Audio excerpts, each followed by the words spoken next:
Hi, my name is Samuel. You are welcome to the home of the Pathfinders, a place where dreams come alive when we put our purpose and the power of our mind to work. Today we're going to be looking at this topic, think like a genius in life and in business. I don't know if that sounds very interesting to you. All right, it sounds interesting to me. When you look at this topic, the aim is not really about becoming a genius. The aim of this topic is actually for us to look at the traits of genius, some of the things that we know that are good about them, what we've observed about people who are genius. Let's look at those traits and see how we can apply those traits to our life, to enhance our life and our business. So that's where I'm coming from on this very topic. But however, when it comes to you as a person, there's something also unique about you. Each and every one of us on the earth have unique abilities. We do. So don't beat yourself down. The word genius must sound very huge and all of that, but you are also unique and powerful in your own way. Because we were all created in the image and the likeness of God. So there's something special about you. Especially when you know that for every one of us, we are tripartite. What do I mean? Man is a spirit, you have a soul, and you live in a body. That tells you that there's something special about you. Beyond that, beyond your tripartite nature, there are levels and layers of that tripartite nature. What I mean is that as a human who is a spirit, who has a soul that lives in a body, you are multi-dimensional.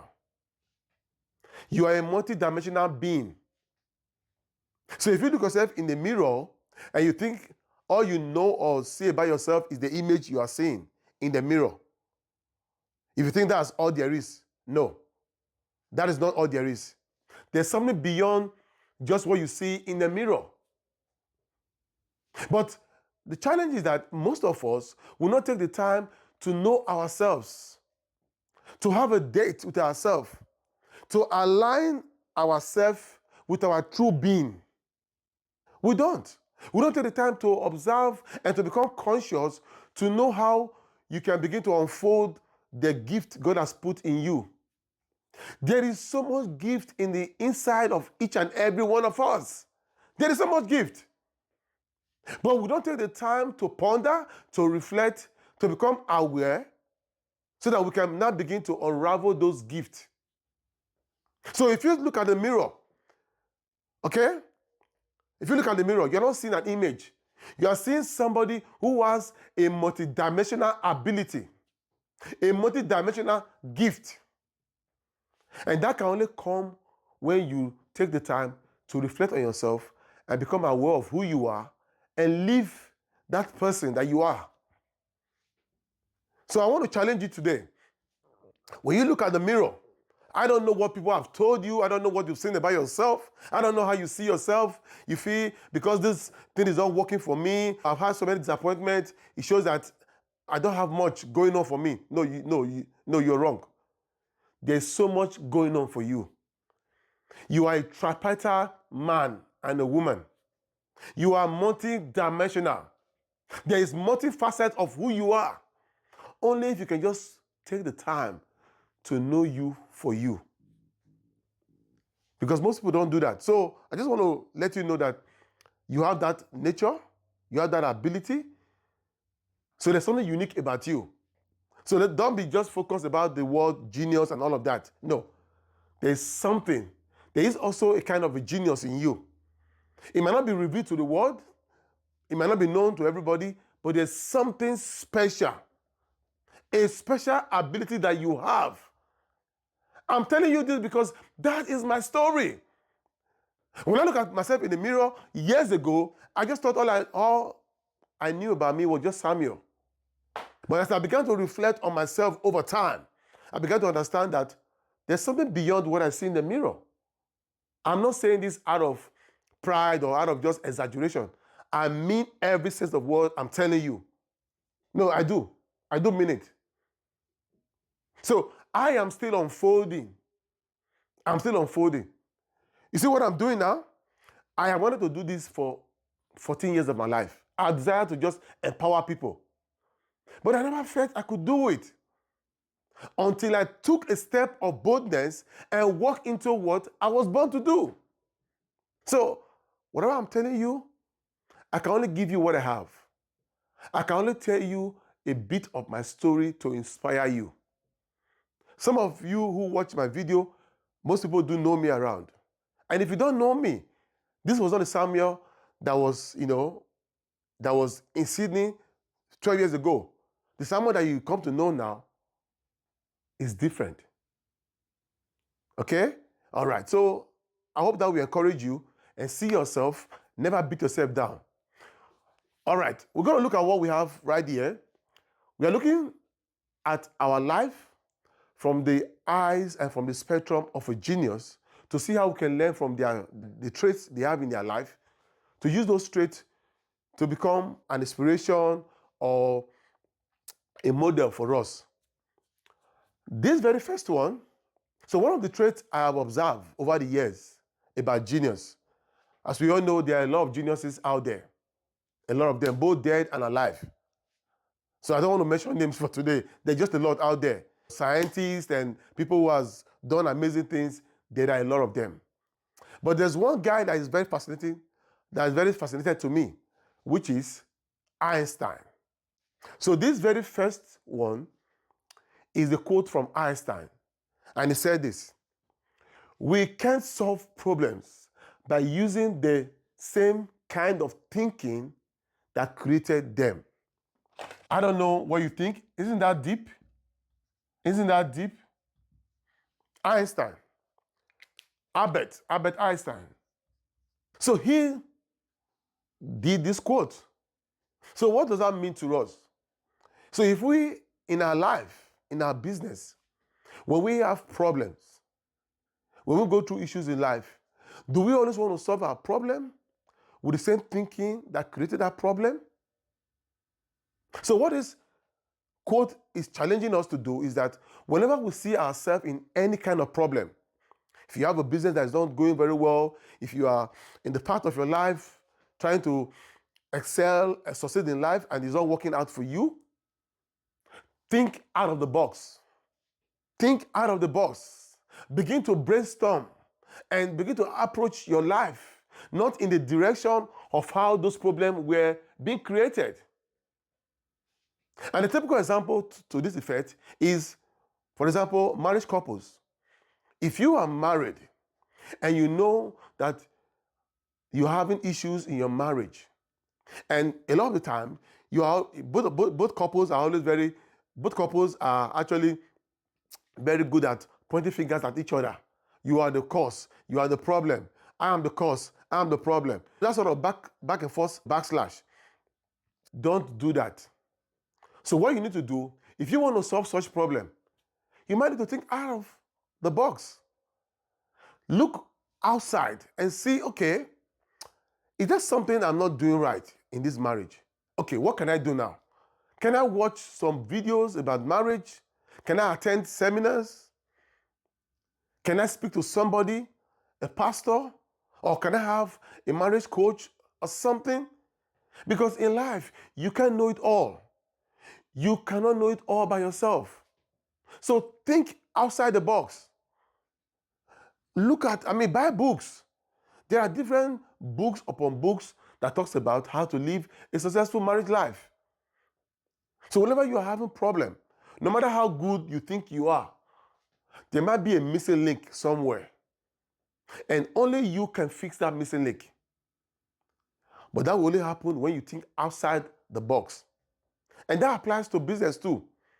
If you are running your business and things are not going well, seek help from a business coach, from an advisor, from any various medium that you know can be of help to you, and see how to strengthen that business.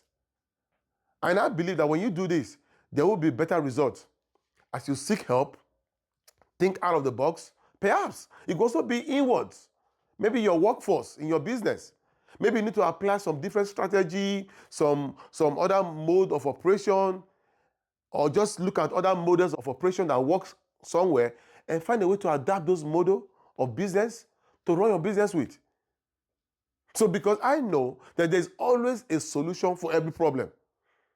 But when we continue to use the same approach to solve our problems, we might not get solution.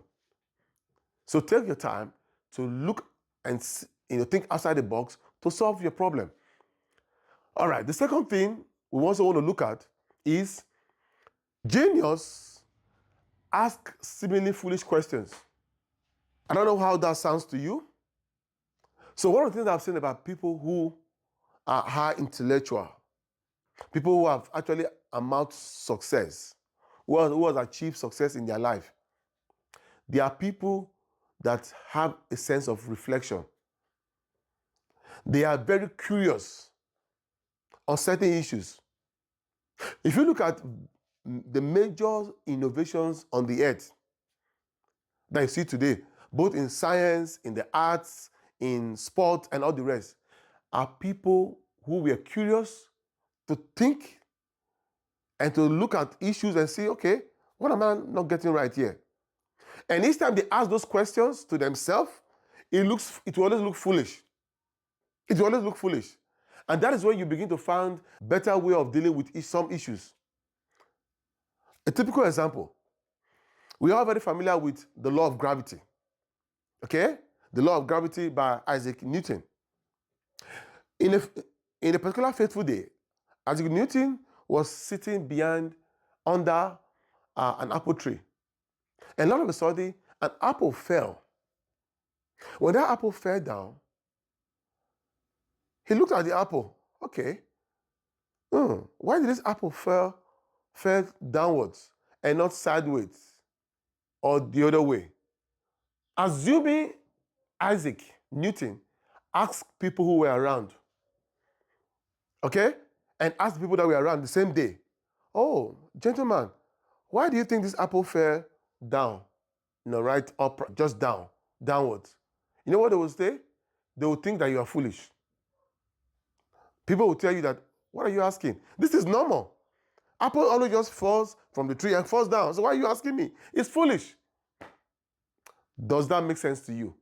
All right. But Isaac didn't think that way. So that question that he asked himself could have as well sounded foolish.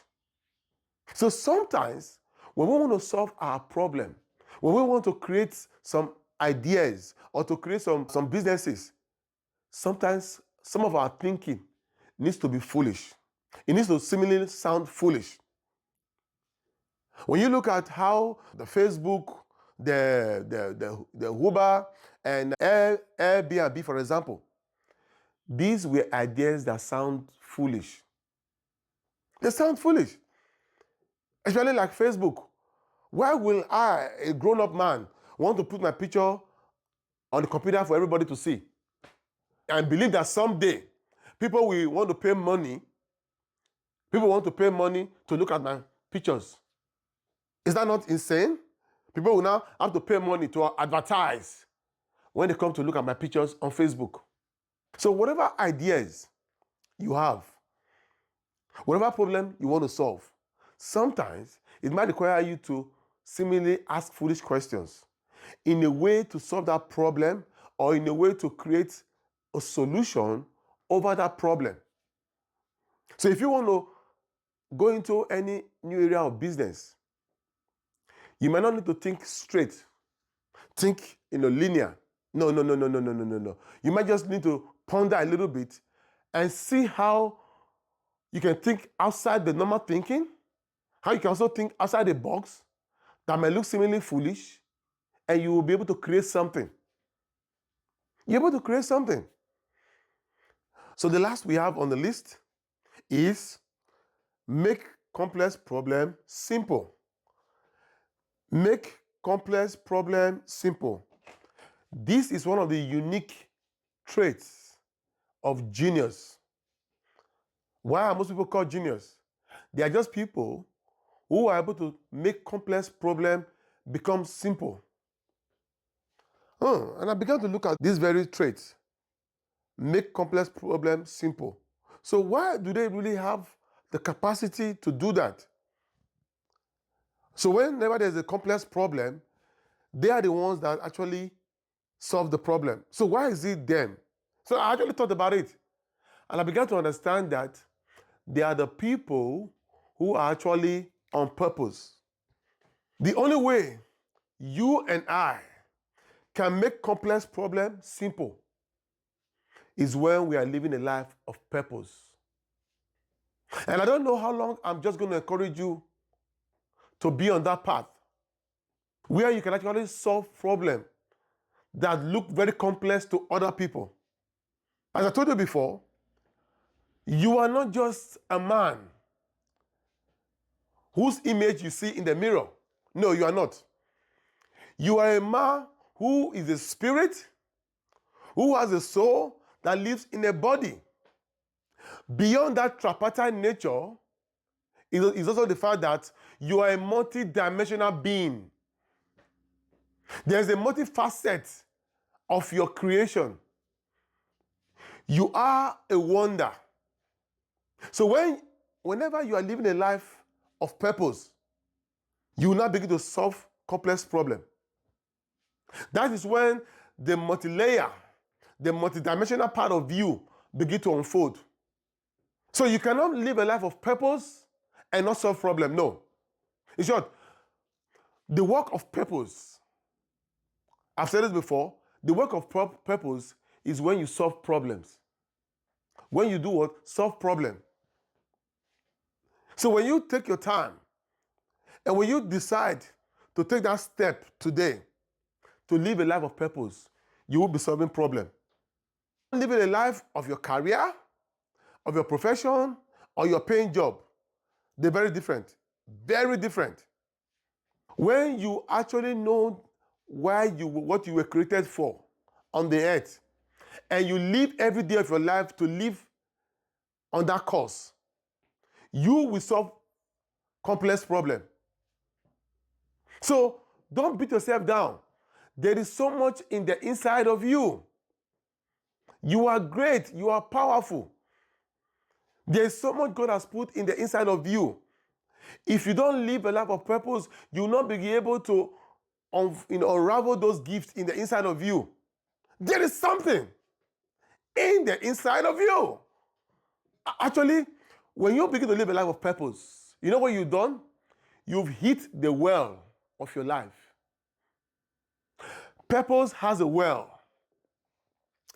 Purpose is like an ocean. It is unlimited. As long as you are existing on the earth, if you are living on purpose, every gift in the inside of you will be coming out. That you almost don't even exhaust those gifts. But people will think that you've exhausted the gift, but I think there's so much more in you. Because every day of your life, you just have a way of solving some problem that look complex to everybody. So begin to live a life of purpose. I'm not asking you to be a genius. You don't have to. You don't have to think like him becoming a genius. No. Just live a life of purpose, and you will see the greatness in the inside of you. Oh, you see the greatness in the inside of you.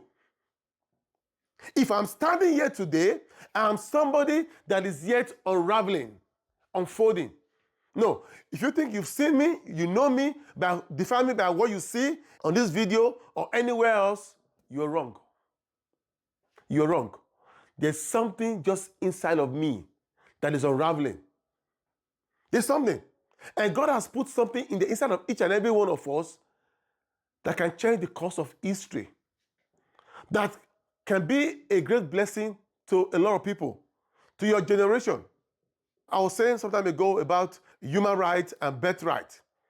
A lot of the time as humans, we are always very fascinated and very passionate about demanding our human rights from the government. We want our human rights, the freedom of speech, the freedom of movement, and all of that.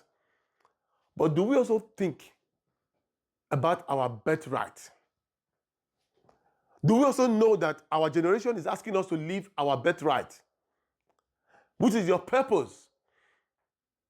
Have you pondered about that? That even when you are asking the government to give you human rights, your generation is asking you to live your purpose. Because there's something in the inside of you that you need to share to the world. That eyes have not seen, ears have not heard. You need to live on that path of greatness. You need to do it. You can't just be the same man who was given birth to, and up till now, nothing has changed about you. You've not seen other dimension of yourself. You are not helping yourself. You are not.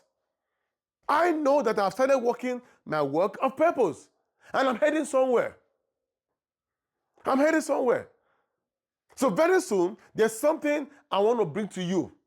To just let you know about what you can do to become the best version of yourself. Oh, yes.